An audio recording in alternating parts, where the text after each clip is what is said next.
Kau nampak ni. Ni getah tau. Kau tengok jadi apa? Jadi kopok. Jadi kopok keping.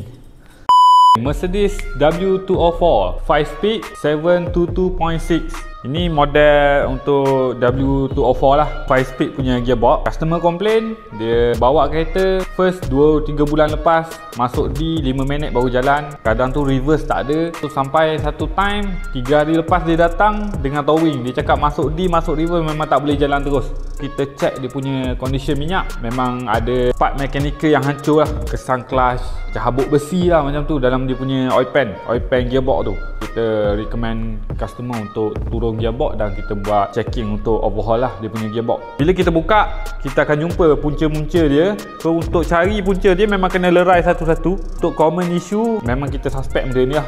Dia punya o-ring, kau nampak ni. Ni getah tau. Kau tengok jadi apa? Jadi kopok. Jadi kopok keping. Tapi yang ni keras lah. Kalau ikutkan getah macam ni. Ni baru getah.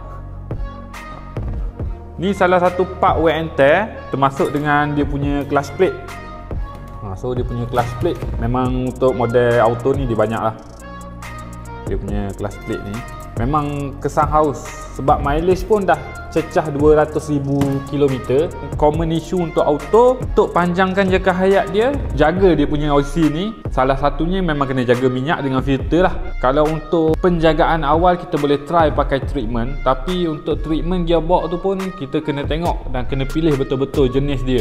Sebab dekat market sekarang bersepah gearbox treatment. Kena pandai pilih. Kalau boleh pakai yang apa yang workshop suggest lah. Model Mercedes ni memang banyak masuk untuk problem gearbox W204 dengan W205 lah. Itu biasaannya. Kepada korang yang nak check ataupun nak repair gearbox kereta korang, boleh contact kita orang di Transmatic Automotive Section 15 Shah Alam.